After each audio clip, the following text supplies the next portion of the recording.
Erev Tov. Erev Tov à tous et à toutes. C'est un plaisir de vous voir ce soir. Bezrat Hashem, j'ai pensé que c'était important, étant donné qu'on vient de passer la paracha de la semaine dernière, paracha de Kitissa, qui est la paracha qui parle de la faute du Chet HaEgel, faute du veau d'or. Et là-bas, il est marqué Mefourach qu'Akadosh Baruch Hu, il voulait détruire le Ham Israël. Pourquoi? Parce que le Ham Israël, c'est un peuple qui a la nuque raide, la nuque qui est dure. Kishuy Oref, ça se dit en hébreu. Et Bezrat Hashem, la semaine prochaine, on parlera déjà de Pessah, parce que Pessah approche. Mais cette semaine, j'ai pensé que c'était très important de parler de ce sujet, parce que c'est un sujet qui nous concerne tous dans la vie de tous les jours, dans notre choix de notre vie. Et si on arrive bien à saisir l'idée, Bezrat Hashem, ça peut mamash changer notre vie du tout au rien. Bon, plutôt du rien au tout. Et donc du coup, Bezrat Hashem, on va essayer de traiter ce sujet. Vous savez, le Rambam, il a écrit une œuvre qui s'appelle Moreh Nebuchim, qu'on traduit par le guide des égarés. Comme ça, on traduit le guide des égarés.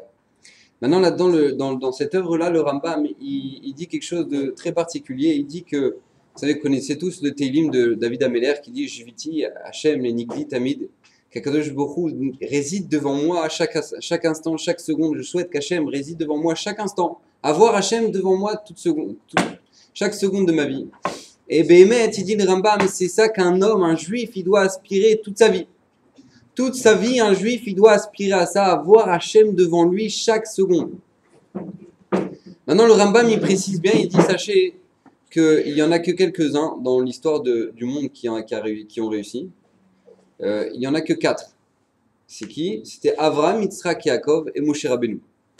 Avraham, Yitzhak, Yaakov, Moshe Rabbeinu, c'était eux qui ont réussi à atteindre cette darga-là de Jviti Hashem Nigdi Tamid, qu'Akadosh Baruch Hu résidait pas tout le temps parmi eux. Et quand David Ameller, il marque ça dans Teilim, c'est une tfila, c'est une bakasha que David Ameller il demande.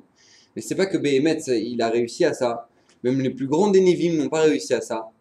Mais d'avoir Akadosh Baruch Hu tout le temps parmi nous, résidant devant nos yeux. Le Rambam, il explique que la vie, ça ressemble à un... Est-ce que tu me fais ça une fois? Il y en a là, c'est bon. Excusez-moi. Le Rambam explique que la vie, ça ressemble en fait à un chemin qui est dans le noir, qui est dans le rocher. On marche dans le noir, on marche dans le noir. Et qu'est-ce qui se passe? Des fois, on a des éclairs comme ça, donc on voit, on a de la luminosité. Il dit, ça ressemble à un éclair, comme un barak, un éclair comme ça, bam! Vous savez, quand on est dans le noir et d'un coup il fait jour, en pleine nuit, à cause d'un éclair. C'est exactement pareil, la vie, on est dans le noir, on marche dans le noir, et d'un coup, à Kadosh Baruch Hu, on voit Hachem, et bam, un éclair. Et on voit le chemin, on voit tout ce qu'il y a autour, on voit dans quel endroit on se trouve, on arrive à repérer l'endroit, on arrive à savoir où est-ce qu'on doit marcher, où est-ce qu'on doit aller, la direction, en un instant. Ces instants-là, c'est les instants qu'on a quand on fait la Torah. Quand on fait la Torah, quand on étudie la Torah, quand on avance, on essaie de comprendre la volonté d'Hachem. Quand on fait une tfila, quand on prie à Kadosh Baruch Hu, et qu'on comprend qu'il n'y a rien qui est talouille en nous, que tout est talouille en Akadosh Baruch Hu. Si on demande tout à Hachem, il faut comprendre ça. Quand on arrive devant la Mida, qu'on demande tout à Hachem, ça veut dire quoi? Ça veut dire qu'on n'a rien. C'est bête comme truc, mais c'est pas shoot, mais c'est vrai. C'est-à-dire que quand tu t'arrives et tu demandes à Hachem, donne-moi la chorma. Si t'es chacham, pourquoi tu demandes la chorma? Ouvda que tu l'as pas. Tu pourrais mieux l'avoir encore. Si tu arrives devant Hachem et tu demandes, voilà Hachem, donne-moi, je t'en supplie la refoua shlema. Alors que je comprends pas, je suis super bien, je suis en bonne santé, ma baya. Mais qui te dit que ta neshama est en bonne santé maintenant? Qui te dit que ta neshama est en bonne santé? Et c'est pour ça que quand on arrive devant Hachem, on comprend, c'est une ouvda, quand on arrive dans la mida, on comprend que quoi? Qu'on n'a rien sans Hachem. Pareil pour les mitzvot. Donc, l'imout Torah, tfila, mitzvot, c'est les moments qui nous permettent d'avoir un éclair dans notre vie. Un éclair de luminosité. Qu'on voit que, voilà, Hachem, il est là dans notre vie, il nous dirige. Sachez que cet éclair-là, c'est à nous de le créer. Et les gens, ça, ils comprennent pas. Les gens, ils ne comprennent pas une chose pareille. Ils comprennent pas que quoi, que c'est à eux d'éclairer leur vie. Ils arrivent avec un éclair. Qu'est-ce qui se passe? T'as fait une mitzvah, t'as fait une bonne fila, tu t'es renforcé, qu'est-ce qui se passe? T'as eu un éclair. T'as eu un éclair dans ta vie, ça t'a éclairé. Maintenant, comprenez bien, les gens, ils veulent pas allumer la lumière. Vous savez, moi, je donne un machin très simple. Il y a quelqu'un qui rentre chez lui. D'accord? Il rentre chez lui. Maintenant, qu'est-ce qui se passe? En général, quand il n'y a personne dans la maison, donc la lumière est éteinte. Ouais. Sauf pour ceux qui sont terrorisés du noir. Bon, ils ont eu trop de films. Mais en dehors de ça, qu'est-ce qui se passe? Normalement, quand on rentre dans une maison, il fait noir. Maintenant, qu'est-ce qui se passe? Il y a des gens qui rentrent dans leur maison. Je pose la question. Quelqu'un, il rentre dans sa maison. Et puis, il fait ça. Il voit rien. Il voit rien. Et puis, qu'est-ce qui se passe? Il va dans sa cuisine. Il pète tous les verres. Il a besoin de boire. Alors, il prend un verre. Après, il voit de l'eau. Il s'en met partout. Ouais, mais il est malade, celui-là. T'as un interrupteur, là. T'appuies sur l'interrupteur. T'as la lumière. C'est pas chaud aux yeux de tout le monde. Vous êtes tous d'accord que c'est pas chaud, que c'est un malade. Rabotaï, moi je peux vous dire, il y a des gens, ils veulent pas allumer la lumière dans leur vie. Ils ne veulent pas allumer la lumière dans leur vie. Mais on te dit, mais tu sais, tu vis dans le noir. Tu sais que tu vis dans le noir. Tu sais que quand tu marches, tu sais même pas où tu vas. Il y a des gens, ils rentrent dans le bus. Comprenez, est-ce que ça existe quelqu'un qui rentre dans le bus et une fois qu'il est dans le bus, on te dit, mais où est-ce que tu vas? Bah je sais pas.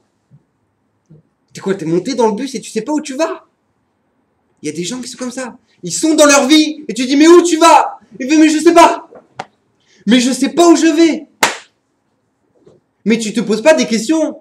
Qu'au début t'es jeune, au début t'es bébé, après tu grandis, après tu vieillis, après on t'enterre. Tu te poses pas des questions. Alors tu vis comme les chiens. Le chien il est vivant, ouais, il est un petit chiot. Après il a grandi, après il mange des croquis, et après qu'est-ce qui se passe? Il meurt. Oh il est mort Fox. Oh il est mort Mordechai. Mordechai aussi il est mort. Tu te poses pas des questions dans ta vie des fois? Les gens ils prennent le bus, c'est pas shoot. Quand ils prennent le bus, ils savent où ils vont. Les gens ils prennent leur vie, ils savent même pas où ils vont. Ils savent même pas où ils vont à Botaï. Ils savent même pas où ils vont. Il vient le Rambam, il dit mais éclaire ta vie. Et comment tu peux éclairer ta vie? Vas-y, mets des éclairs dans ta vie. L'Avram Yitzhak Yaakov, Moshe Rabbeinu, c'était à un tel niveau que leur vie c'était une pluie d'éclairs. Ils voyaient tout clair. Ils voyaient tout clair. Moi je peux vous dire, Ouvda, je le vis et j'en souffre. Maman, je le vis et j'en souffre. Il y a des gens, ils veulent marcher dans le noir. Et à 40 ans, ils allument la lumière. À 40 ans, ils se disent, purée, quand même, j'ai divorcé 3 fois. Ouais, mon fils, il fume des joints. Qu'est-ce que je fais là maintenant dans ma vie? Peut-être où là, je vais voir le rabbin. Et d'un coup, bam, un éclair dans sa vie, il se rend compte qu'il est au fond d'un fossé. Ouais, au début, il était marché dans un chemin, maintenant il est dans un trou. Il se rend compte que le trou, il est énorme. Et d'un coup, il a la lumière. D'un coup, la lumière. Mais je vais vous dire encore pire. Il y a des gens qui savent ça. Et ils sont pas prêts à faire l'effort d'allumer. Je veux pas allumer la lumière. Rabotaï, moi je peux vous poser une question. Je connais des gens qui sont Mechalelim Shabbat, qui mangent du taref, qui mangent du cochon à Tel Aviv le vendredi soir. Et quand ils ont un problème de santé, ils m'appellent et disent Rav, j'ai entendu que vous envoyez des mails sur internet, Est-ce que vous pourriez, s'il vous plaît, envoyer les réfois de ma cousine, machin truc. Et ta cousine, elle est un peu en coup. Non, elle est complètement à côté de la plaque. Alors pourquoi tu viens me voir? Anilo Mevin, si toi tu veux vivre comme une Goya, la brioche vit comme une Goya. C'est quoi une Goya? Elle vit, elle meurt. Et maintenant, toi tu viens de me demander, ah monsieur le rabbin, je voudrais une bracha, ou je vous donne le nom de Marilyn, Bat, Sarah, Rivka, machin. Mais qu'est-ce qu'il y a? Tu crois pas? Tu crois pas, ta vie, elle montre que tu crois pas. Alors maintenant tu viens et tu demandes, s'il vous plaît, mais va voir le professeur de la Sorbonne. Mais va lui demander une bracha.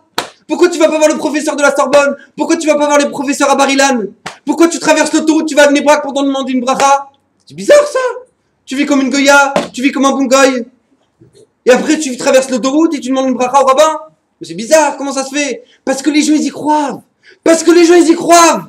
Ils y croient, mais le problème c'est quoi? Ils sont pas prêts à faire l'effort. Ils savent très bien que Hitler, s'il les avait vus, il aurait mis une balle dans la tête comme il le mettrait à un mec de Meacharim. Autant, Hitler, il n'aurait pas fait la différence. Toi, t'es un juif, bam, une balle dans la tête. Il n'aurait pas fait de différence. Mais lui, il veut faire la différence. Moi, je veux pas. Rabotaï, d'où ça vient, ça? D'où ça vient qu'un Yehudi, il veuille pas à ce point-là? Il veuille pas à ce point-là. Mais combien il y a de gens? Mais moi, j'ai vu, des fois, ça m'est arrivé, j'étais dans les avions, j'ai vu du steward. Le steward, il est venu me poser des questions. Oh, vous êtes rabbin, j'ai des questions sur la vie, sur la mort. Le steward de l'avion. Tu prends un juif, Mordechai Ben Soussan, qui a la poste, il est en train d'attendre pendant 3 heures, comme ça, à ne rien faire. Tu lui dis, vous voulez que je vous dise un petit ridouche sur la paracha? Oh, non, hein. Non. Qu'est-ce que ça veut dire, ça? Un ridouche sur la paracha? Vous, encore les religieux, vous avez rien d'autre à dire? La Torah. Allez faire l'armée! Dis-moi, t'as pas un autre discours? T'es pas un peu fatigué, là, maintenant? Ça y est, dis-moi. Le steward de Benoît Delacroix, eh ben lui, il est prêt à poser des questions, il est intéressé par la vie. Et toi, maintenant, t'as rien à faire. T'es là pendant 3 heures, tu vas attendre. Je te dis, tu veux un petit ridouche sur la paracha? Le mec, on dirait que tu vas le faire vomir. Non, s'il vous plaît. Vous savez, je vais vous dire une chose. Ces gens-là, ils croient plus en la Torah que moi. Parce que eux, ils savent que s'ils entendent un ridouche de Torah, leur vie, elle va changer. Rabotaï, c'est un teva. On ne s'éloigne que de choses dont on connaît le danger. On ne s'éloigne que de choses dont on connaît le danger. Quand tu connais le danger d'une chose, tu la fuis. Comment tu peux expliquer qu'un chilo, tu veux lui parler en face, le mec, il te dit non, je veux pas. Parce qu'il sait très bien que si tu lui dis un mot de Torah, ça peut changer sa vie. Il n'est pas ma minuit. Alors, qu'est-ce qui le bloque? Vous savez, c'est quoi la réponse? Il a la nuque dure. C'est quoi la nuque dure? Pourquoi Hachem il a dit Am Keshe Oref? Parce que tout simplement, la nuque dure, c'était comme ça. Tu dis, regarde à droite. Oh, je suis keblo là. Regarde à gauche. Je veux pas. Ça, c'est la nuque dure. Il y a des gens, tu dis, mais tu veux pas? Ah, peut-être ou là, ils regardaient autre chose que ta vie pourrie. Ouais. Oh, je peux pas. Vous croyez pas qu'ils sont malheureux, ces gens-là? Mais d'où ça vient? Am Keshe Oref. Alors, j'ai une question.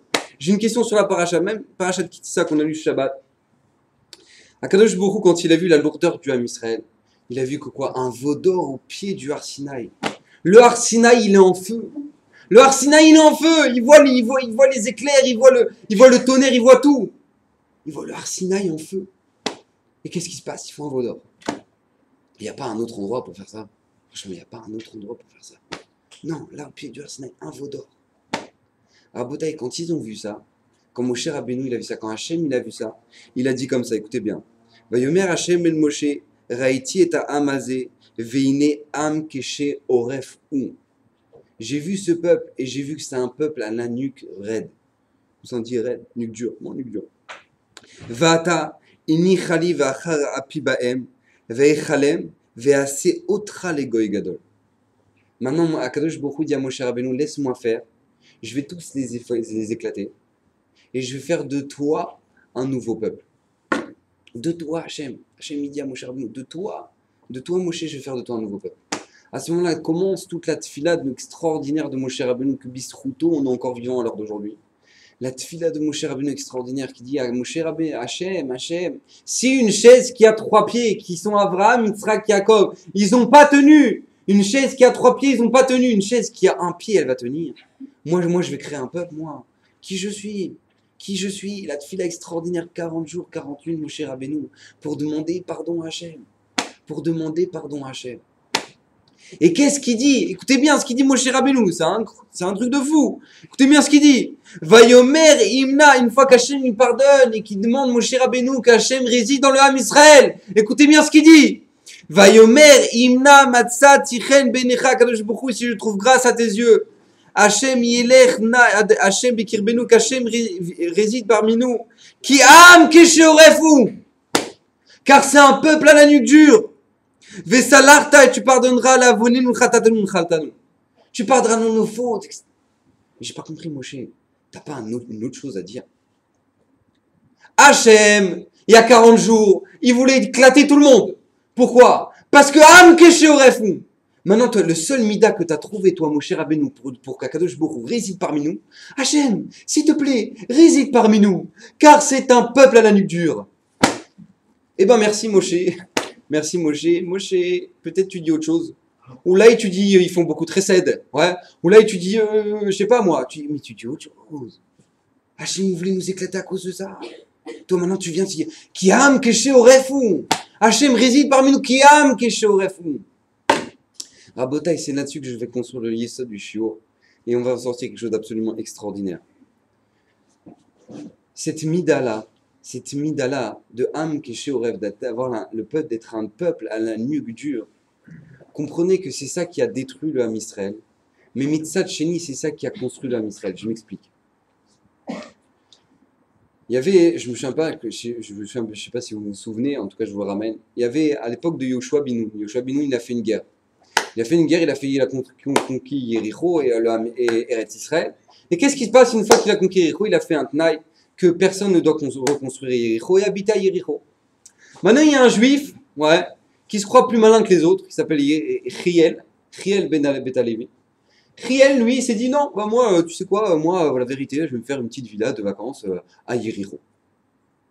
Maintenant, Yoshua Binoun, il lui a dit, tu sais, Baba, tout celui qui veut construire à Yericho, eh ben, il enterrera tous ses enfants. Il va enterrer tous ses enfants. Maintenant, qu'est-ce qui se passe, lui? Il y va, tranquille, il commence à taper la pierre. Première pierre, son fils, cancer. Et alors ses enfants, ils viennent le voir, ses copains, ils viennent le voir, ils disent Riel, tu te rappelles pas que Yoshua, il a dit quelque chose là? Il a dit que celui qui construit Yericho, eh ben, il enterre ses enfants. Mais quel rapport? Il n'y a rien à voir, il était déjà malade et maintenant il est encore malade. Ça n'a rien à voir avec ce que je suis en train de faire mettre des briques. Quel rapport? Tu es en train de dire je fais des briques, maintenant il est malade. Quel rapport? Quel rapport? Il enterre son premier fils. Deuxième fils qui tombe malade. On lui dit mais Riel, tu comprends pas là que il y a une malédiction sur celui qui fait ça. Mais pas du tout, il est asthmatique depuis qu'il est petit, là, maintenant, je sais pas quoi, il est parti faire des vacances au Clermont, mais encore ce débile, il est au ski, il a attrapé une bronchite et il est en train de mourir. Alors, qu'est-ce que je te dis? C'est ça le cachot avec le fait que il va enterrer tous ses enfants les uns après les autres. Il va enterrer tous ses enfants les uns après les autres. Jusqu'à ce que Achav, le roi Achav, il va venir au espèce du dernier pour consoler Riel. Ce rachat de roi, Achav, il débarque, il va venir, et qu'est-ce qui va se passer? À ce moment-là, sur le chemin, il voit Eliyahu Hanavi. Elle dit la Gemara. Et à ce moment-là, Eliyahu Hanavi lui dit, mais dis-moi, lui, Achav, il pose une question à Eliyahu, il dit, dis-moi, c'est pas marqué dans la Torah de Moshe, là, c'est pas marqué que celui qui sert de la Vodazara, eh ben, Kadosh Borou, il va fermer les portes de la pluie? Moi, Eliyahu, il dit, oui, c'est vrai. Eliyahu Hanavi, il dit, c'est vrai. Il dit, mais c'est bizarre, j'arrive même pas à servir mes idoles tellement il pleut. Regarde comme il pleut. Regarde comment il y a la bracha. Regarde, j'arrive même pas à aller servir mon idole tellement il pleut. Eliyahu Hanavi, il fait, tu fais le malin. Très bien, tu sais quoi, je vais demander à Hachem les clés de la pluie. Et pendant 3 ans, il n'a pas plu. 3 ans sans une goutte en Eretz Israël. Jusqu'à ce qu'ils vont faire ce qu'on appelle les corbanotes sur le Har HaKarmel. Je ne sais pas si vous vous souvenez, les corbanotes sur le Har HaKarmel. Vous vous souvenez? Non, bon. Alors je vous rappelle, il y avait des corbanotes à Kadosh Moshe. Eliyahu Hanavi a convoqué le Ham Israël sur le Har HaKarmel pour faire une comparaison entre ceux qui servent le Baal et ceux qui servent la Kadosh Borou. Donc ils ont construit un Misbéar, Eliyahu Hanavi a construit un Misbéar, et les maîtres du Baal, ils ont construit un Misbéar. Et qui c'est qu'il y avait en dessous du Misbéar? Pour faire genre que quand ils vont prier, ils vont appeler le Baal. Et ben qu'est-ce qui se passe? Il y a le feu qui va venir. Ils ont mis Riel en dessous. Ce même mec là qui a enterré tous ses enfants, ils vont le mettre en dessous. Et c'est lui qui va gratter l'allumette. Au moment où ils vont faire oh Baal, tu viens, tu nous entends, oh, tu nous entends. Ils vont mettre Riel en dessous pour gratter l'allumette. Il y a un miracle, il y a un serpent qui vient qui tue Riel. Donc lui il est mort en dessous, mais personne ne le sait. Donc qu'est-ce qui se passe au moment où il dit allez, Eliyahu Hanavi dit allez appelez votre Dieu. Alors il commence à appeler, il commence à taper des mains. Riel, qu'est-ce que tu fous? Riel, qu'est-ce que tu fous? Mais il est mort lui. Il est mort. Alors Eliyahu Hanavi dit allez encore plus fort, peut-être qu'il est en train de pioncer votre Dieu. Peut-être qu'il est en train de pioncer. Mais Rabotai, je vous pose la question, c'était pas ridicule? Ils sont pas dit 2 minutes, mais les mecs, peut-être qu'on arrête là. Peut-être qu'on a exagéré quand même. Le mec, il est en dessous, il va gratter l'allumette. Nous, on fait genre autour comme des débiles, on est en train de taper dans les mains. Eliyahu Hanavi, il est de l'autre côté, il va faire un korban, il va être Mekadesh Shem Shamaim, il va tous nous éclater. Qu'est-ce qui se passe? Rabotai, c'est exactement ce qui se passe dans notre vie. On veut pas voir le Hémet. Vous savez qu'il y a un roi qui s'appelait Yeroboam ben Nevat. Yeroboam ben Nevat qui était un Talmid Chacham Atzum, qui était un Racha Gamour. Hachem, il s'est dévoilé à lui. Hachem, il lui a dit, mais Yeroboam, tu sais, fais tchouva. T'auras toi, David Ameler et moi, on va marcher ensemble. On va marcher ensemble au Gan Eden. On va marcher ensemble dans le Gan Eden. Écoutez bien la question de Jéroboam. Il dit, mais qui c'est qui va marcher en premier? Oh, super question. Qui c'est qui va parler? Mais Baba, je t'ai déjà dit. Il y a Jéroboam, David et moi. Rachem. Ouais, mais c'est toi, ça sera toi en premier. Alors Hachem exprès lui a répondu, ce sera David Améler. Ah, si c'est David Améler qui va... Alors moi, je vais pas. Alors je fais pas de chouva. Nous, on se dit, bon, il est fatigué celui-là. Jéroboam, il est fatigué. Ouais, pour faire un truc pareil. Quand même, pour dire non à Hachem, parce que soi-disant, David Améler, il va marcher en premier. Mais Rabotai, vous savez que, comment on peut oser juger à Jéroboam ben Nevat? On sait tous ici qu'il y a un Gan Eden. On sait tous que les mitzvot, ça amène au Gan Eden. On sait tous que les avérotes, c'est au Gan Eden. On le sait tous. Rabotai, on est des tzadikim, non? Est-ce qu'on est mieux que Jéroboam, qu'Akadosh Baruch Hu lui a parlé, il a dit, mais tu sais, il y a un Gan Eden, tu sais. Mais on sait tous ici qu'il y a un Gan Eden. On sait tous que les avérotes, c'est direction le Gehinnom. On sait tous. Et on est des tzadikim, non? Est-ce qu'on est des tzadikim? Mais qu'est-ce qui se passe? Parce qu'on a la nuque raide. On a la nuque dure, on veut pas se casser la tête. On ne veut pas se casser la tête. À Botaï, pendant des années, des centaines d'années, les Névim, ils arrivaient, ils disaient, mais Akadosh Baruch Hu, il veut que vous vous réveillez, mais réveillez-vous. Et ils disaient, mais je comprends pas pourquoi Hachem veut qu'on se réveille, il y a la bracha, il y a tout ce qu'il faut. Alors il est très content. Et les Névim, ils répétaient, mais il est Merachem avec vous, il est miséricordieux avec vous. Mais il va vous éclater la tête. Mais comprenez qu'il va vous éclater la tête.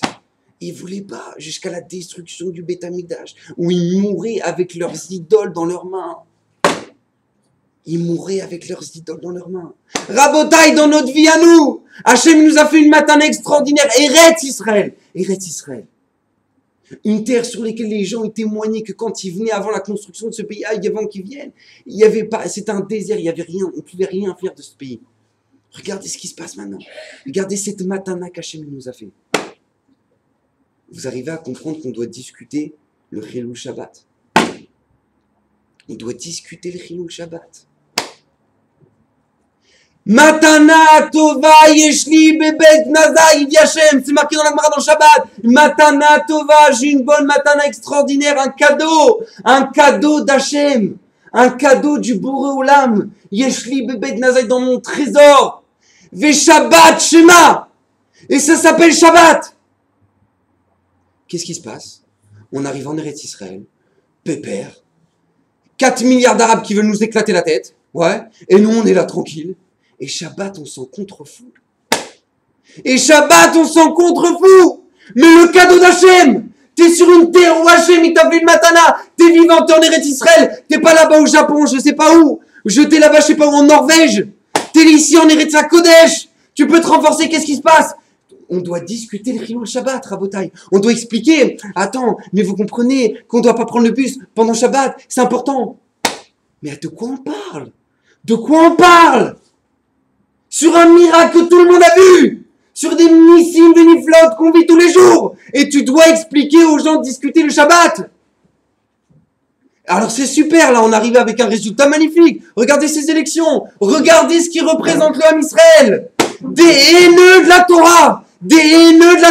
Voilà, ça c'est beau. C'est comment remercier Hachem qu'on est en Eretz Israël. On met à la tête des haineux de la Torah.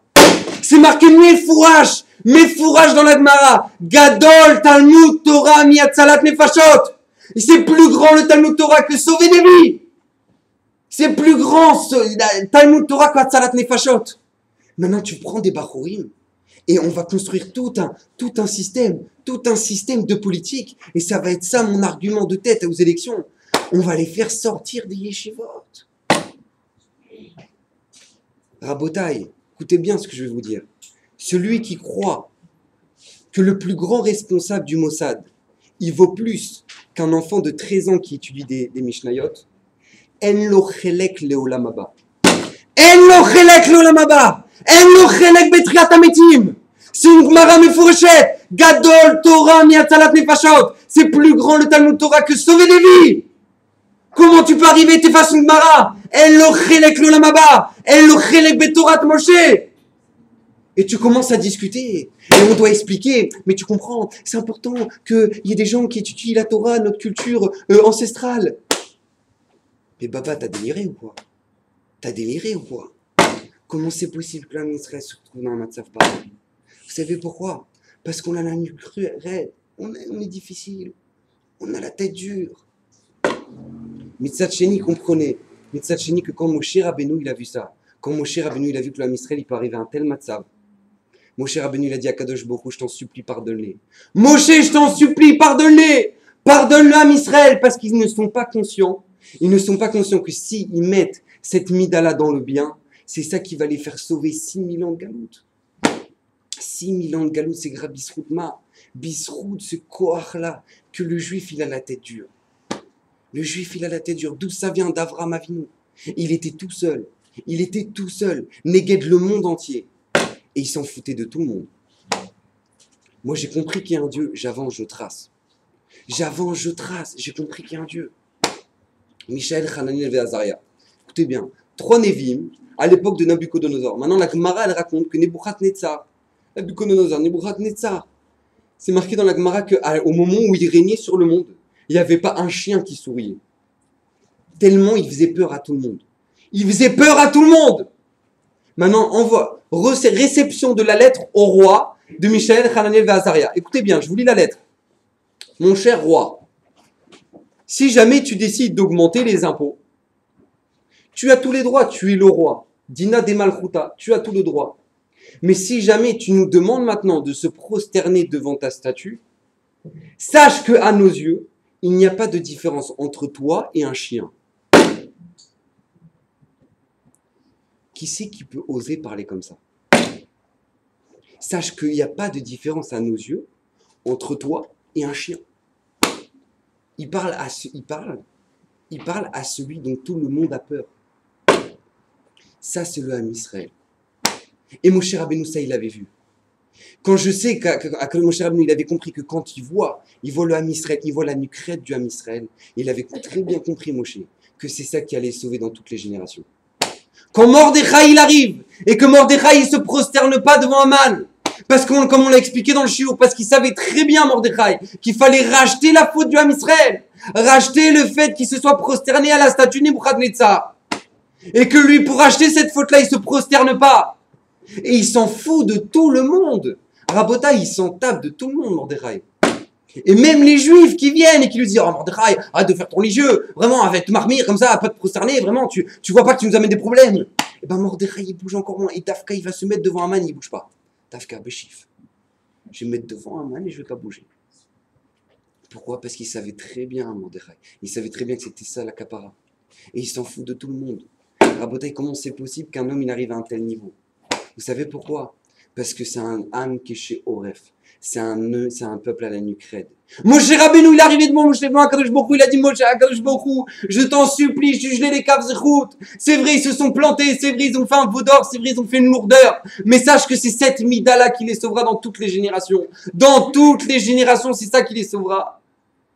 Comme je vous l'ai déjà dit, je raconterai encore cette histoire. Et une femme pendant l'Inquisition, une bourgeoise pendant l'Inquisition, qu'Akadosh Baruch Hu lui a demandé, il lui a dit, je veux, et que les chrétiens, les commères, ils lui ont demandé, ils lui ont dit, on veut que tu deviennes chrétienne.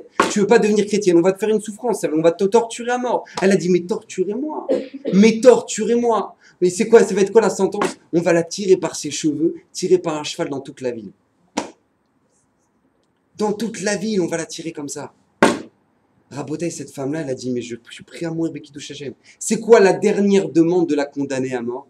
Écoutez bien, qu'on attache mes habits, parce que j'ai peur que quand jamais on me tire, ça risque de dévoiler mon genou. Rabotai, de qui on parle? J'ai peur que quand on me tire, ça va dévoiler mon genou. Vous imaginez si elle était vivante dans notre génération, cette femme-là? Ils envoient le cheval, ça commence à être tiré. Elle commence à hurler. Elle dit au secours. Il dit ça y est, maintenant elle veut faire tchouva. C'est bon, tu t'es réveillé. C'est bon, tu t'es réveillé, tu veux devenir une bonne chrétienne. C'est bien. Elle dit pas du tout. Je sens que la pince de fer que vous m'avez mis dans la cuisse là, elle est en train de s'enlever. Vous pouvez me la remettre? Je sens que ma jupe elle est en train de s'enlever. Rabotai, vous savez qui c'est cette femme là? C'était une femme qui avait la nuque raide. Parce que quand elle a compris la volonté d'Hachem, alors elle y va. Je vous pose une question. Quand le Imar Shemo de designer de Zara Et il a décidé de faire la nouvelle collection de l'été. Et que nous, c'est Kodesh Kodashim. Je ne peux pas, cet été, passer l'été sans Zara. Je dois avoir la nouvelle collection. Mais il y a un problème. Jennifer, il y a un problème. Les jupes, elles arrivent là. Les jupes, elles arrivent là. Eh, comment tu vas faire? Mais je m'en fous. Mais je m'en fous. Mais je m'en fous. Je ne peux pas ne pas les acheter. Elles sont trop belles. Vous imaginez combien elle doit se retourner dans sa tombe, cette femme-là? Combien elle doit se retourner dans sa tombe, qu'elle, elle est morte. Elle est morte, Bekidou Shachem, pourquoi? Parce qu'elle ne voulait pas dévoiler 1 centimètre de son genou. Et vous, parce que ce designer, il a dessiné la dernière jupe. C'est Kodesh Kodashim. Il n'y a plus de Shulchan Aruch, il n'y a plus de Torah, il n'y a que dalle. Il n'y a que dalle. On s'en fout de tout. On s'en fout de tout. Et on doit ramener des rabbins. Et les rabbins, ils vont dire, c'est important, vous comprenez, la tzniut, c'est essentiel, la femme, vous êtes des filles du roi, les Bnot Israël, c'est très important. Oh peut-être qu'il a raison, le rabbin. Peut-être que je vais commencer à me couvrir de cheveux. Rabotai. Cette femme-là, elle avait la nuque raide parce qu'elle avait compris que pour faire Retzon Hashem, c'est ça, être Mekadesh Shem Shamaim. Et nous, on est à l'inverse. Et nous, on est à l'inverse. On fonctionne à l'inverse. Il y avait un homme qui était Kadosh Vetaor, qui est Niftar, qui s'appelait le Admour Mitzens Klosenbourg.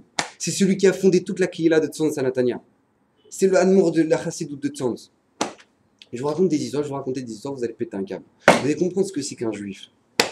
Vous allez comprendre ce que c'est qu'un juif. Rabotai, il était à l'arrivée de la Shoah. Il est arrivé à la Shoah. Il a dit, il y avait 3 choses qui étaient difficiles pour moi pendant la Shoah. C'était Kriyat Shema, faire Birkat Alevana, et Sfirat HaOmer. Rabotai, il était dans les camps de concentration. Il était à Auschwitz. Ah, c'était Kriyat Shema le plus dur. Et Birkat Alevana et Sfirat HaOmer. Kriyat Shema, parce que là-bas en Pologne, quand est-ce qu'elle tombe la nuit? Elle tombe à 11h30 ou 11h45 du soir. Et que nous, on était défoncés par le travail qu'ils nous faisaient. Et nous, on restait comme ça, on restait réveillés. On restait réveillés parce qu'on voulait faire Kriyat Shema Bismana. On voulait faire le Kriyat Shema en son temps. Alors qu'est-ce qui se passe? Eh ben on va rester réveillés. On va rester réveillés jusqu'à 11h45 du soir. Et qu'est-ce qui va se passer? On va faire Kriyat Shema. On va sortir du bloc et on va risquer notre vie pour faire Birkat Alevana. Moi je vous demande, vous avez fait Birkat Alevana? Oh, je sais plus. Ouais, c'est vrai, je l'ai fait ou pas? Je me souviens plus. C'est vrai, où est-ce que j'étais ce Shabbat-là quand je Birkat Alevana? Je sais même plus. Ouais, je sais même plus. Oh, puis il y avait des nuages. Bon, tant pis, il y avait des nuages. Rabotai, il était à Auschwitz. Il est sorti de son bloc pour faire Birkat Alevana devant les nazis. Et toi, maintenant, tu te demandes Birkat Alevana? Oh, ouais, peut-être. Je sais pas, c'est quoi? Bénédiction sur la lune. Bénédiction sur la lune. Rabotai, bénédiction sur la lune. Oh, on va bénir la lune. Super. Vous imaginez le matzah? Rabotai. Sfirat HaOmer qu'ils n'avaient pas de calendrier et tous les jours ils devaient compter et ne pas oublier le compte malgré le fait qu'ils se faisaient fracasser et qu'ils oubliaient les comptes et qu'une fois il a oublié le compte, il a fait tout le compte du Shulchan Aruch pour retrouver le calendrier. Et nous, Birkat HaOmer, Sfirat HaOmer, oh ouais, on est le 15e jour. Non, baba, on est le 20e. Ah d'accord, on est le 20e jour alors. Ayom, Yom, Esrim, Vetesha. Non, Esrim. Esrim. Et lui, il était dans le camp de la mort. Il était dans les camps de la mort. Quand ils ont ouvert les camps, quand ils ont libéré les camps, ils ont ouvert les camps, il a couru, il a plongé dans le Nil, il a plongé dans la rivière. Il a plongé dans la rivière. À -40. Il a plongé dans la rivière. Il est sorti de la rivière. Ça, il est pété celui-là. Ah, ça y est, il a fait la Shoah, il est mort. Il a grillé le cerveau. Il est sorti de la rivière, il a dit Hachem, toute la guerre, j'avais peur que tu reprennes ma neshama sans avoir fait le mikvé. Maintenant, tu peux reprendre ma neshama. Et nous, tu sais, ça te dirait d'aller au mikvé? Oh, je sais pas, c'est crade, l'eau, je sais pas. Oh, j'y vais, moi, franchement, ça me donne pas envie. Rabotai. Il a plongé dans l'eau en -10. Et toi, maintenant, il ressort, il dit, Hachem, tu peux reprendre ma neshama. Il avait un habit, il était comme un squelette. Et toi, maintenant, tu... Ah ouais, je vais faire mikvé, je sais pas, franchement, ça me dégoûte, l'eau, elle est pas claire. De quoi tu parles? Mais de quoi tu parles? Mais dans quel dor on vit? Dans quelle génération on vit, Rabotai? Quand les soldats américains ils sont arrivés, ils ont dit mais qu'est-ce que tu... Ils voyaient un juif qui courait partout. Il courait partout, il allait voir lui, c'était un squelette. Et on dit, mais qu'est-ce que tu veux? T'as besoin de quelque chose? T'as besoin qu'on t'aide? T'as besoin... Oui, oui, juste une chose. J'ai un morceau de tissu là, à la place de ma kippa. Vous avez une kippa pour moi? Ça arrête pas de tomber. J'ai besoin de le tenir tout le temps. Et toi maintenant, elle est où ta kippa? Ouais, je sais pas, attends, elle est où ma kippa? Je sais pas où elle est. Qu'est-ce que j'ai fait de ma kippa? Vous avez pas une kippa? Vous avez pas une kippa. Et lui, il tenait un morceau de tissu toute la guerre. Pourquoi? Pour ne pas avoir la tête découverte. Pour ne pas avoir la tête découverte. Pour ne pas avoir la tête découverte. Quand il a perdu son dernier fils, du typhus, il a perdu 10 enfants, je crois. Il a perdu son dernier fils du typhus, il a tapé sur la table. Il a dit, Rabotai, Akadosh Baruch Hu, tu m'as tout pris. Tu m'as pris ma femme, tu m'as pris mes enfants, tu m'as pris ma famille. Il y a une seule chose que tu me prendras jamais. C'est l'amour que j'ai pour toi. C'est l'amour que j'ai pour toi. Ça, c'est un juif. Rabotai, ça, c'est un juif. Il a la nuque raide. Il peut avoir 10 000 nazis, il en s'en contrefou. Pendant que les nazis étaient en train de manger, s'ils avaient étalé un talit comme ça dans le camp, ils avaient étalé un talit sur le camp. Ils ont fait un pique-nique en mangeant du porc dans le nez de tous les déportés. Il a dit quoi? Ces chiens, ils s'assoient sur un talit. Il est sorti de son bloc, il a pris le talit, il a retourné les Allemands. Il les a retournés. Vous êtes mes râlel un talit. Jusqu'à la fin de sa vie, il a souffert des souffrances qu'il a reçues de ce moment-là. Jusqu'à la fin de sa vie. Vous imaginez s'il avait vu la tête de notre génération? On doit discuter pour faire Shabbat. Ah, tu sais, c'est important. S'il te plaît, la boîte de nuit, tu peux faire moins de bruit. De quoi on parle? Parce que lui, il avait la nuque raide. Il savait c'était quoi. Il savait le soir du Seder. On ramène un œuf. On met un œuf le soir du Seder sur le... Vous savez pourquoi? Zecher les Korban Chagiga.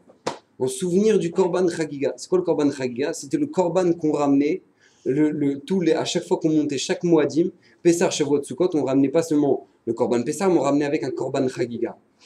Maintenant, moi je vous demande, si c'est Korban Chagiga, tu ramènes un Korban Chagiga, tu mets un œuf, quel rapport l'œuf? Quel rapport l'œuf? Rabotai, c'est le siman pour la galoute. L'œuf, c'est le siman pour la galoute. Pourquoi? Parce que l'œuf, c'est le seul aliment que quand tu le mets dans de l'eau bouillante, au lieu de ramollir et tout ramollir comme n'importe quel aliment le fait, quand il est dans l'eau bouillante, il durcit. Quand il est dans l'eau bouillante, il durcit. Ça, c'est le Ham Israël.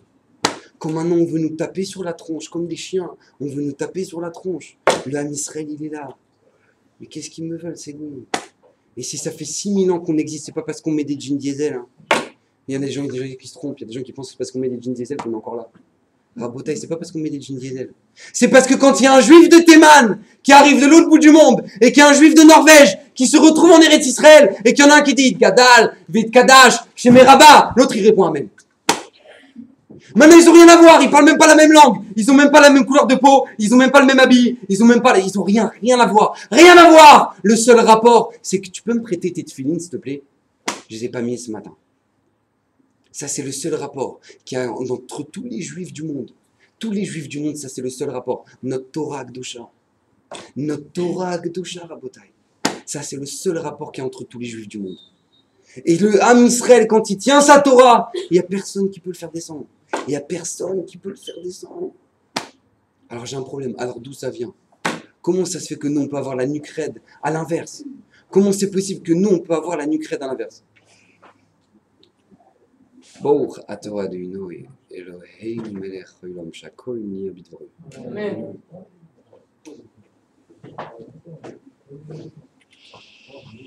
Je vous pose une question simple. Comment c'est possible que quoi? On peut avoir la nuque raide à l'inverse. On peut faire ce qu'on veut. La réponse, elle est toute simple. Vous savez que il y a un passouk absolument extraordinaire. C'est marqué comme ça, début de Parashat Yitro, le premier passouk de Parashat Yitro, c'est marqué Veishma Yitro Kohen Midian. Choten Moshe, et kol asher asa Elokim le Moshe. Ou les Israël, un mot qui aussi Hachem et Israël, Misraël. Qu'est-ce qui se passe? Yitro, Kohen Midian, il a entendu tout ce qu'avait fait Akadosh Borou et Moshe à la sortie d'Égypte. Maintenant, il y a une question que le Ben Ishra il pose, une question Hatsuma. Il dit comment ça se fait que. Il dit Veshama et kol asher asa. Il a tout entendu. C'est quoi ce diouk là? Ben Ishra, il ramène un histoire extraordinaire qui va répondre à la question. Écoutez bien. Un Mitzri, Imaginez-vous un Mitzri en Mitzrayim. Il vient de se taper une semaine de sang. Là. Une semaine où toute l'eau, elle devient du sang. Et que tu peux avoir de l'eau que quand tu donnes de l'argent au juif. Il voit que la semaine, elle s'arrête. Et attention, annonce, prochaine Maca, Sfardei, grenouille. Qu'est-ce qui se passe dans sa tête? Il se dit pas, oh purée, il y a un patron dans le monde. Ah, il y a un patron là. Hein. Franchement, là, on vient de se prendre une semaine, on vient de se prendre une télécha. Ouais, il y a un patron. On voit que non. On voit que les Mitzri, ils ont la tête dure. On voit que Paro, il a la tête dure. Comment c'est possible? Écoutez bien ce Yesod qui dit le Ben Ishraï. Il dit parce que chaque fois les Mitzri, ils voyaient que la plaie, elle avait une limite. Ils voyaient que la plaie, elle avait une limite.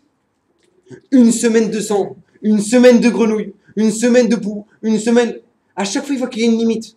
Donc s'il est limité, ben nous aussi on a des limites. Donc nous, on va faire la guerre contre lui. Lui, il a une volonté. Il veut qu'on sorte son peuple. Mais nous aussi, on a une volonté. Alors qu'est-ce qui se passe? On va faire la guerre contre lui. Et jusqu'à la fin, ils vont faire la guerre. Jusqu'à la dernière plaie. Mais comment c'est possible? Comment c'est possible un truc pareil? Parce que tout simplement, eux, à chaque fois qu'ils voyaient une plaie, ils se disaient, ben c'est tout, Hachem, il est limité. Il ne peut pas faire plus que ça. Rabotaï, vous savez comment nous, on peut avoir la nuque raide contre Hachem? Parce que nous, on croit qu'Hachem, il est limité. Nous, on croit qu'Hachem, il ne peut pas tout faire dans notre vie. Parce que si on comprenait qu'Hachem, il peut tout faire dans notre vie, eh ben, on ne se poserait même pas de questions. Est-ce que je fais le Shulchan Arour? Est-ce que je fais la Halacha? Est-ce que je fais ça? Est-ce que j'avance comme ça? Est-ce que je fais ça? Est-ce que je fais cette mitzvah? Est-ce que je la fais pas? T'as pas de questions. T'as pas de questions! Hachem, il est partout dans ta vie. Hachem, il est partout, c'est lui qui dirige tout. Tu te poses des questions maintenant. Tu te poses des questions. Les Mitzri, ils se sont posés des questions parce que justement, ils n'arrivaient pas à faire le lien. Yitro, il arrivait, Veishma Yitro, et kol asher asa Elokim. Yitro, il a fait le rapport entre tout. Il a vu ça, c'est le dam. Vous savez pourquoi c'est le dam? Ça, c'est pour montrer qu'il est Dieu sur la mer. Ça, c'est quoi? C'est les poux, pour montrer qu'il est Dieu sur la terre. Ça, c'est quoi? C'est les sauterelles dans les cieux. Ça, c'est quoi? Sur les bêtes féroces, sur la jungle. Pour montrer qu'à chaque fois, Hachem, il émet partout. Il émet partout. Alors, pareil, nous, dans notre vie. Le chiyuv qu'on a dans notre vie, c'est de comprendre qu'Hachem, il est le maître dans tout. Celui qui te donnera ta femme, celui qui te donnera tes enfants, celui qui te donne ta parnassa, celui qui te fait vivre, celui qui te fait battre ton cœur, c'est lui qui te rend malade, c'est lui qui te fait guérir, c'est lui tout. C'est lui tout. Mais le problème, c'est que quand tout va bien, alors on se dit, bah, ça va. Et on vit notre vie tranquille. Tranquille, on vit notre vie tranquille. Et après, Akadosh Baruch Hu, à ce moment-là, il envoie une petite claque, bam. Il dit, hé, je suis là. Ah ouais, il est là. Ah, Télim, attention, je suis malade. Télim. Et après, hop, il est guéri. Ah bah, très bien. Et on continue sa vie. Et on va continuer à la plage mixte. Et on va continuer nos cinémas. Et on va continuer nos lourdeurs. Et nos soirées, nos trucs. On va continuer. Et jusqu'à ce qu'après, Kadosh Baruch Hu, il envoie une deuxième claque. Il dit, hé, je suis là. Ah oui, il est là. Alors, vous pouvez prier pour la refouach les mains. Alors, vous pouvez faire ça. Alors, vous pouvez faire ça.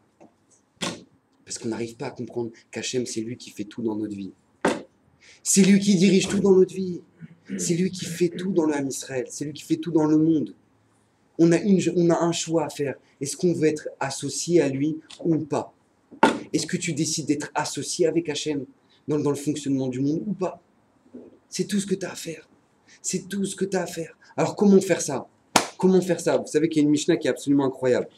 La Mishnah elle dit comme ça, et c'est une Mishnah que normalement les Ashkenazim ne la disent pas, mais les Sfaradim ils la disent tous les matins avant de se réveiller. Yehuda ben Tema Omer, Ave az kenamer vekal kenesher veratz ketzvi vegibor kari lasot retzon avicha sheba shamayim. Sois rapide comme la gazelle, fort comme le lion, etc. pour faire la volonté d'Hachem. C'est marqué Ave az et l'effronterie kenamer de la panthère. Sois effronté comme la panthère. Et jusqu'après, écoutez bien la suite. Ouaya Omer et Yehuda ben Tema il disait Az panim la Geinam. Celui qui a de l'effronterie il va au Geinam. Ah, j'ai pas compris. Attends, il y a un problème. Qu'est-ce qui se passe? Je me réveille 2 secondes là. Attends, Yehuda ben Tema Omer avait Az kenamer pour faire la sotretson avicha sheba shamayim. Et juste après, Ouaya Omer Az panim la Geinam. Il n'y a pas un problème là? Pas un petit souci là dans cette Mishnah? C'est quoi la réponse? Akadosh Baruch Hu nous demande d'être effronté. Hachem nous demande d'être effronté pour faire sa volonté. Mais celui qui est effronté avec l'autre, lui, il va aller au Guéhinam. Celui qui est effronté avec son ami, celui qui est effronté avec ses parents, celui qui est effronté avec ses enfants, celui qui est effronté avec sa femme, lui, c'est Guéhinam. Mais on te demande d'être effronté pour faire la volonté d'Hachem. Que quand on vient te dire, hé, tu sais, viens, allez, viens, on va sur une bouffe au resto, viens, ouais, c'est marqué cachère, regarde, c'est marqué cachère là-haut. Oh, ouais, c'est bon, c'est marqué cachère, alors on y va, allez, on se tape une bouffe. Là, on te demande, non, non, non, Baba. Non, non, non, non, non, non, c'est pas parce que c'est marqué cachère, non, non, c'est pas cachère. Non, non, c'est pas cachère. Il n'y a pas de Théouda, la Théouda, elle est moisie, elle est périmée d'il y a 3 ans. Ouais, il est encore gardé là parce qu'il il a la flemme de changer le cadre. Ça, là, maintenant, on te demande d'avoir la Hazout. Maintenant, on te demande d'avoir la Hazout Panim. Que quand on demande, allez, viens, on va en boîte. Allez, viens, on va se kiffer. Viens, on sort. Allez, viens. Moi, je te dis non. Non, j'ai pas envie d'être avec toi au Gainam, ça m'intéresse pas. Ouais. Il y a assez de bûches au Gainam que moi, je cherche quand la 10e bûche. Ouais. J'ai pas envie. J'ai pas envie, ça m'intéresse pas. Ça m'intéresse pas. Maintenant, on te demande la Hazout. C'est pareil dans tout. Quand on te demande de quoi d'être effronté, quand on te demande d'avoir la nuque raide, c'est pourquoi? C'est pour que Akadosh Baruch Hu, je ne laisserai rien de ta Torah. Je ne laisserai rien de ta Torah. Mais maintenant, les gens, quoi? Ils ont la nuque raide avec quoi? Avec leurs femmes, avec leurs enfants. Ils parlent mal à tout le monde, ils parlent machin. Et après, quand on te demande, hey, dis-moi, ça t'intéresse le Shabbat? On se fait une petite promenade, machin. Bon, tu sais, bon, prends des clopes. C'est bizarre, c'est Shabbat. C'est Shabbat, prends des clopes. Bizarre. Non, mais tu peux pas, il est pas religieux, tu peux lui demander ça, truc, machin, ouais, truc, à la fin, c'est toi qui fumes. À la fin, c'est toi qui fumes. Rabotaï, ça, je l'ai vu de mes yeux. Rabotaï, moi, je l'ai vu de mes yeux, ça. J'ai vu un ami être Mechalel Shabbat Befaresia, parce qu'il il fréquentait des garçons qui fumaient Shabbat. Il fumait Shabbat, il sortait avec lui, et soi-disant, parce qu'il n'était pas religieux, du coup, il a rien dit. Maintenant, il fume Shabbat, il est Mechalel Shabbat. Maintenant, on te demande d'avoir la nuque raide. Quand la nouvelle collection des habits, elle sort, on te demande, mais t'es une Bat Israël. T'es une Bat Israël! T'es la fille du roi! Tu comprends ce que ça veut dire? T'es la fille du roi! Tu sais ce que tu représentes dans le monde? T'es un Kiddush Shem Shamaim vivant! Comment tu peux être un Chilou Hashem vivant? Comment tu peux être un Chilou Hashem vivant? Tu sais pourquoi? Parce que ta nuque raide, tu l'as avec tes parents, mais tu l'as pas eu avec Hashem. Tu l'as pas eu avec Hashem. Quand tes parents ils te disent, ma fille, tu sais, c'est pas super sneaky ce que tu mets. Oh, ça va, vous êtes vieux, vous êtes vieillot, pas commencer à discuter avec vous, vous savez même pas c'est quoi la mode, vous savez même pas de quoi on parle, vous savez même pas c'est quoi l'ambiance, vous êtes pas dans la five. Mais tes parents ils ont une place au Gan Eden, tu sais. Toi, c'est pas encore, t'es talouille là, tu sais pas encore ce que tu vas faire. Tu sais pas encore ce que tu vas faire, ta vie elle est pas décidée. Et les gens ils veulent pas, les gens ils veulent pas. On te demande d'être bon, on te demande d'aimer. Le mec, il aime toutes les filles. Ah, il aime toutes les filles. Oh, moi, je suis sorti avec tout le monde, je leur donne de l'amour à tout le monde. Papa, on te demande une seule chose. Choisis une femme, marie-toi avec elle, aime-la. Aime-la. Le mec, il aime tout le monde. Ah, moi, j'aime tout le monde. Rabotaï, comment c'est possible? On te demande d'avoir de la hazout maintenant. On te demande, ah, Tata, elle vient. Ah, oui, oh, ça va, Mordechai, comment ça va? Oh, allez, tu viens me faire la bise. Tata, je commence à être religieux, je fais pas la bise, excuse-moi. Oh, vraiment, vous, les religieux, vous cassez tout, vous cassez les familles, vous cassez tout, vraiment, on peut rien faire avec vous. Vraiment, vraiment, c'est tout. La famille, elle était bien jusqu'à maintenant, et avec toi, t'as tout pourri, et machin, et truc. C'est comme ça que ça se passe. C'est comme ça que ça se passe. À ce moment, on te dit, bah ouais, j'ai tout pourri. J'ai tout pourri. Maintenant, moi, je sais une seule chose. Je sais une seule chose, c'est que quand on fait l'Akba Omer, il y a des milliers de gens qui viennent sur la tombe d'un homme qui s'appelait Rabbi Shimon Bar Yochai. Un homme qui s'appelait Rabbi Shimon Bar Yochai. Et lui, c'est une dougma. Lui, c'est une dougma. On l'a enterré après 3000 ans, il y a des milliers de personnes qui viennent sur leur tombe. Toi, Tata, on va t'enterrer demain, personne s'en fout. Personne s'en fout. Déjà, tu nous as tous pris la tête avec tes boulettes. Ouais. En plus de ça, maintenant, qu'est-ce qui se passe? Tu es en train de me dire, ouais, t'es religieux. Bon, tout le monde s'en fout. Tout le monde s'en fout. Alors moi, j'ai choisi ma vie. Moi, j'ai choisi ma vie. J'ai choisi de vivre les Netzar Netzarim. Qu'est-ce que tu me prends la tête avec une vie de ah, j'ai pas fait la bise, j'ai pas fait la bise. Ma tante, encore une fois, je vous dis ça avec tout le respect, hein, bien sûr. Ma chère tante, la Torah nous demande de se comporter autrement. Je m'excuse, c'est vrai qu'à Alger, les minagim étaient que tout le monde s'embrassait, tout le monde se faisait des bisous. Ouais. Mais nous, maintenant, j'ai découvert une métia extraordinaire qui s'appelle le Shulchan Aruch. Ouais.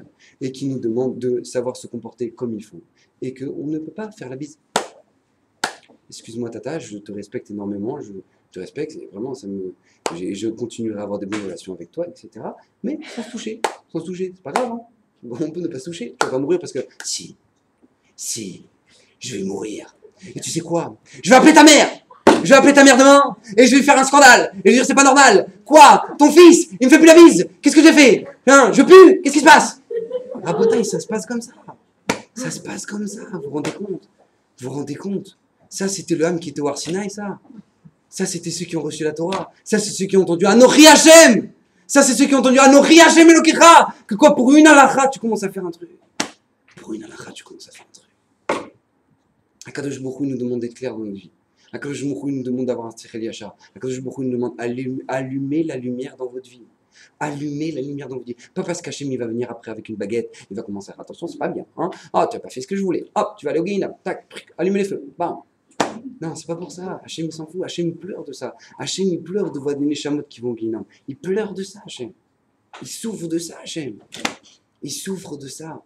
Akadosh Baruch Hu, il fait ça parce qu'il veut votre bien. Akadosh Baruch Hu, c'est votre père. Il sait mieux que n'importe qui ce qui est bon. Si Hachem il te dit être avec une fille, c'est bien. Mais quand c'est modéré, ouais, alors tu peux pas dire je sais mieux ce qu'Hachem, je sais mieux qu'Hachem ce qui est bon pour moi. Si Hachem il te dit c'est comme ça, comme ça, comme ça, comme ça, et comme ça tu vis avec une fille, et ça s'appelle ta femme, et ben là tu auras la bracha, tu auras la gdusha, tu auras la simcha, tu auras tout, tu auras le nachat. Toi non, tu veux faire n'importe quoi. Non, ben je vais tester elle, après bon, peut-être elle, et peut-être Jennifer, et peut-être Ornella, et peut-être machin. Non, c'est quoi, c'est festival là. Festival. Qu'est-ce que tu fais de ta vie, j'ai pas compris. Qu'est-ce que tu fais de ta vie? Tu vas dans tous les sens. Tu vas dans tous les sens parce que sous prétexte que quoi que toi tu veux savoir c'est quoi le plus... T'es le plus intelligent. Mais tu marches dans le noir. Mais tu marches dans le noir. Tu veux pas comprendre que tu marches dans le noir. Tu marches dans le noir. Et tu veux pas allumer la lumière. Mais non, mais moi j'aime marcher dans le noir. J'aime marcher, j'aime me prendre des murs. Et j'aime me prendre des murs. Et après à 40 ans, qu'est-ce qu'il divorce. Et après qu'est-ce qui se passe? Il a plus d'enfants. Et après ses enfants ils crachent à la tête. Et qu'est-ce qui se passe? Il comprend pas. Comment ça se fait qu'ils vont cracher dessus? Attends, c'est quand même mes enfants. Vous pouvez me respecter. Rabotaille, ça on le vit, on le vit. Je vous cache pas, c'est vrai, c'est la vérité, c'est ce qui se passe maintenant. C'est ce qui se passe maintenant. Il n'y a plus de respect dans rien. On s'en fout de tout. On s'en fout de tout. On se moque de ceux qui ont de la morale. On se moque de ceux qui ont un minimum de morale. Mais ces gens-là, ils sont heureux. Ces gens-là, ils sont heureux. Moi, une fois, on m'a dit, mais vous voulez pas sortir de Nebrak? Ça vous dit rien de sortir de Nebrak? Regardez, c'est tout fermé comme ça, on dirait que vous habitez dans un ghetto. Mais je dis, mais je suis fier de mon ghetto. Mais je suis heureux dans mon ghetto. Qu'est-ce que tu me prends la tête maintenant? Je suis heureux. Je suis chez moi maintenant. Je suis heureux. Ah, c'est impossible. C'est pas possible. Comment on peut être heureux comme ça? C'est pas possible. Si on n'a pas la villa avec la piscine et le jacuzzi, on peut pas être heureux. Après, moi, je vois des gens qui tabassent leurs femmes et qui ont une villa avec jacuzzi. Des gens que les enfants, ils invitent la Russe dans la villa. La Goya. Ils ont fait leur alia, ils sont venus de France avec leur enfant, et ils ramènent la Goya à la maison, la Russe à la maison. Alors elle vaut quoi ta maison? Elle vaut quoi ta maison? Elle vaut quoi ta maison? T'habites dans un 3 pièces, t'es heureux, t'as tes enfants ils te respectent, t'es là, tu respectes ta femme, t'es heureux. T'es heureux. Encore une fois, je vous le dis, mais même si on me payait pour regarder la télé, j'aurais même pas le temps en allumer. Mais si on me payait, je ferais. Mais gens qui sont fous, mais j'ai le temps, birlal. J'ai le temps, birlal. Je m'assois, je vois ma femme, comment ça va ma femme, comment tu vas, comment t'as passé sa journée, comment ça s'est passé avec les enfants, et les autres enfants, et tu t'assois avec les enfants, tu joues avec les enfants. Oh, on me prend pas la tête. Oh, achetez une PlayStation, vas-y. Oh, ils en ont marre de jouer, va leur acheter un autre jeu. Ouais, c'est la génération. Elle est belle, hein. Elle est magnifique, hein. On se demande ce que ça va donner à 40 ans, hein. Parce que si déjà les parents qui étaient un minimum construits, ils ont sorti ça, alors maintenant, purée, qu'est-ce que ça va donner dans 40 ans? Qu'est-ce que ça va donner? Hachem nous demande de nous réveiller parce que c'est notre bonheur. C'est le bonheur qui nous attend. Et nous, on ne veut pas le bonheur. Nous, on ne veut pas le bonheur dans notre vie. Mais qu'est-ce qu'Hachem peut faire? Qu'est-ce qu'Hachem peut faire de plus? Il va mettre les tefilines à votre place. Il va allumer les bougies à votre place. Il va s'habiller à votre place. Hachem vous a fait ça pour votre bien. Hachem vous a fait ça pour votre bien, pour votre bonheur. Il veut vous voir au Gan Eden. Il veut vous voir au Gan Eden. Comme il a dit à Yeroboam, viens au Gan Eden, fais tchouva. Yeroboam, il a dit qui c'est qui sera en premier? Ce sera David ou ce sera moi? Nous, on est pareil. Oh, mais non, mais tu comprends pas. C'est la collection des jupes. Je ne peux pas. C'est trop long, c'est trop court. Je peux pas. Je peux pas. Et on refuse les Netzachim. On repousse l'éternité. On repousse un principe qui s'appelle le Gan Eden. Pourquoi? Pour une jupe. Pourquoi? Pour un Limud Torah. Pourquoi? Pour des tefilines. Là-dessus, on nous demande d'avoir la nuque raide. Là-dessus, on nous demande d'avoir la nuque rude. La nuque dure. Que Bezat Hashem soit zoré, nous soit renforcé, que le Jiboukou nous envoie la Siyata Shmaya, nous aide à avancer dans notre vie. Et que Bezrat Hashem puisse se renforcer et faire de Nachata quand je beaucoup Bezrat Hashem.